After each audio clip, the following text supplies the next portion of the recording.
Hi viewers, welcome to my classroom. I am Sardar Basha. Today's class is for class 12 students. The title of the lesson is Last Spring, written by Anish Jain. Let us move to the class. Last Spring is the second lesson from class 12th English Flamingo. This lesson is an extract from the author Anish Jain's book titled Last Spring Stories of Stolen Childhood.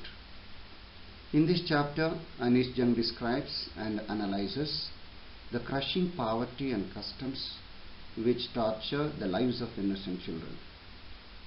The story deals with the deplorable condition of poor children who get forced to miss the simple, joyful moments of childhood because of their socio-economic conditions. These children are not given the opportunity of schooling and are compelled to start working early in life. Anish Jain strives hard to eliminate the child labor through her works. She propagates the education of children and enforcement of strict laws against child labor by the government. Her message is to put an end to child exploitation and let all the children enjoy the days of the spring and joy. Anish Jain was born in Rourkela. She hails from an aristocratic family in Hyderabad. Her father, Nawab Hoshiar Singh, was a renowned scholar and poet. He was an advisor to the last Nizam of Hyderabad. Her mother and brother are also noted Urdu poets. After schooling and college at Osmania University in Hyderabad, she went to United States for higher studies at University of Michigan, where she did her masters in sociology and American studies. Anish Jain is an Indian author, journalist and columnist for newspapers in India and abroad, whose most known work, Unveiling India, published in 1987, was a chronicle of the lives of women in India. In Last Spring, Stories of Stolen Childhood, she focused on children from deprived background. The theme of the title is the grinding poverty and the traditions which condemn poor children to a life of exploitation. Spring is a symbol of joy, happiness, beauty, and hope. Childhood can be called the spring of a man's life. The title of the chapter, Last Spring, is a metaphor used for loss of childhood of millions of child laborers in India. It deals with the pitiful situation of poor kids who get driven to lead a miserable life and abstain the joyous time of childhood because of their social circumstances. The main two protagonists of the chapter, Sahib-e-Alam and Mukesh, lose their spring, that is childhood, as they have to carry the burden of poverty and illiteracy. In Last Spring, Anish Jain focused on two characters, Sahib-e-Alam and Mukesh, in two parts. The first part, titled Sometimes I Find a Rupee in the Garbage. It describes the conditions of Sahib-e-Alam, a rag picker from Simapuri, Delhi. The second part, titled I Want to Drive a Car, which describes the conditions of Mukesh, a member of the family of bangle makers of Firozabad. Narrator encounters Sahib-e-Alam. The narrator Anish Jain comes across Sahib-e-Alam every morning. She finds him scrounging for gold in the garbage dumps in her neighborhood. She asks Sahib to go to school. Sahib replies that there is no school in the neighborhood.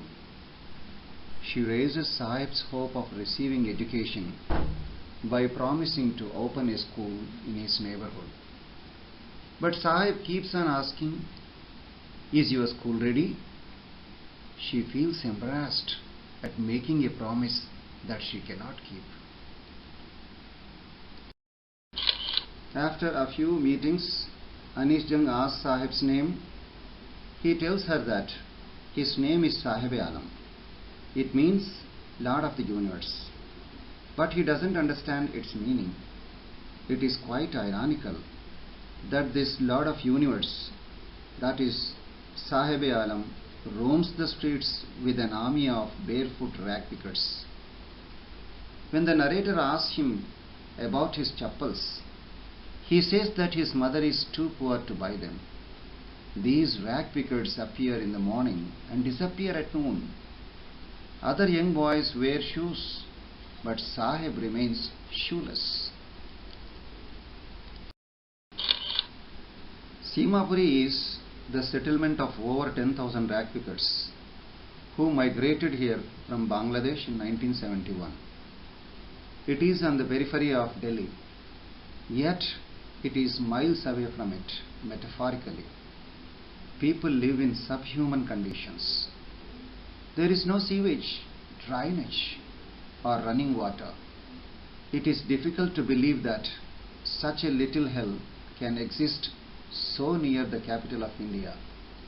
Survival in Simapuri means rag picking. For the rag pickers of Simapuri and Sahib, garbage is nothing less than gold. It is their daily bread. For the children, it is wrapped in wonder. Sometimes they find a 10 rupee note or even a silver coin in a heap of garbage. For the elders, it is a means of survival. Like other 10,000 children, Sahib also looks for gold in the garbage. He roams the streets with his friends, scanning the garbage heaps. Sometimes he finds even a 10 rupee note. If lucky, he can find a silver coin in a heap of garbage. So, garbage is wrapped in wonder for rag pickers like Sahib. Sahib remained shoeless. Most of such children remain shoeless in Simapuri. His parents couldn't afford to buy shoes for him. Sahib got discarded tennis shoes of some rich boy. The rich boy refused to wear them because of a hole in one of them. But for Sahib, even shoes with a hole is a dream come true.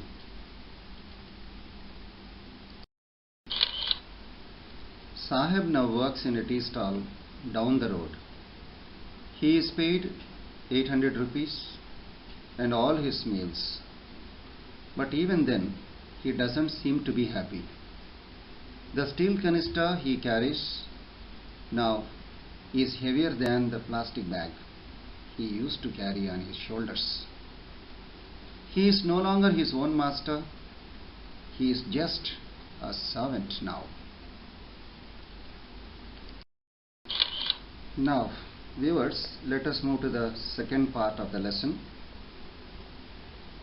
Bangle maker's life in Firozabad. The glass industry in Firozabad employs more than 20,000 children. They work illegally in the glass furnaces with high temperatures. They work in dingy cells without air and light. They often sit with their parents in dark hut mats. They weld pieces of colored glass into circle of bangles.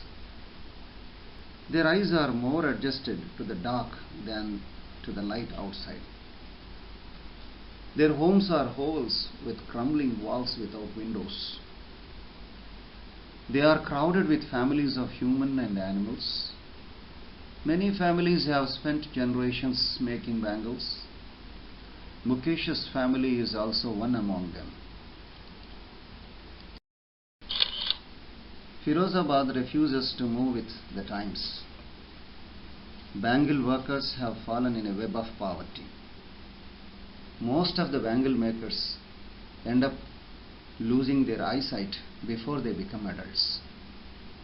Young men have no initiative and ability to dream. They cannot organize themselves in a cooperative. They are caught in a vicious circle of moneylenders, middlemen, the keepers of law, the bureaucrats, and the politicians. They fear to be dragged to jail if they fight for their rights. Mukesh belongs to a family of bangle makers in Firozabad. He dreams to be his own master and wants to become a motor mechanic. He doesn't like the profession of bangle making. He steps out of his family profession and goes to garage to learn car driving. He is not an empty dreamer. He is practical and determined to be a motor mechanic. He insists on being his own master. He announces that he will be a motor mechanic one day. He has a ray of hope in his eyes. He knows nothing about cars. It doesn't matter for him. He will learn how to drive a car. His dream looms like a mirage amidst the dust of streets in Firozabad. When the narrator asks him if he dreams of flying a plane, he silently says no. He is content to dream of cars that move down the streets of his town. Children like Sahibe Alam and Mukesh have no spring in their life because of the poverty they have been born into. Since they don't enjoy the privileges of childhood that the children of affluent families enjoy, the author considers these children whose spring, that is childhood, has been lost. She analyzes the grinding poverty and traditions which torment the lives of innocent children. Every child worker leads a life of misery and want. They share the same poverty, dirt, and exploitation everywhere. Thus, she describes how Sahib and Mukesh lost their spring in the garbage and blast furnaces. With that, we come to the end of the lesson, Last Spring. Hope you followed it well. Meet you in the next lesson. Till then, keep smiling. Thank you.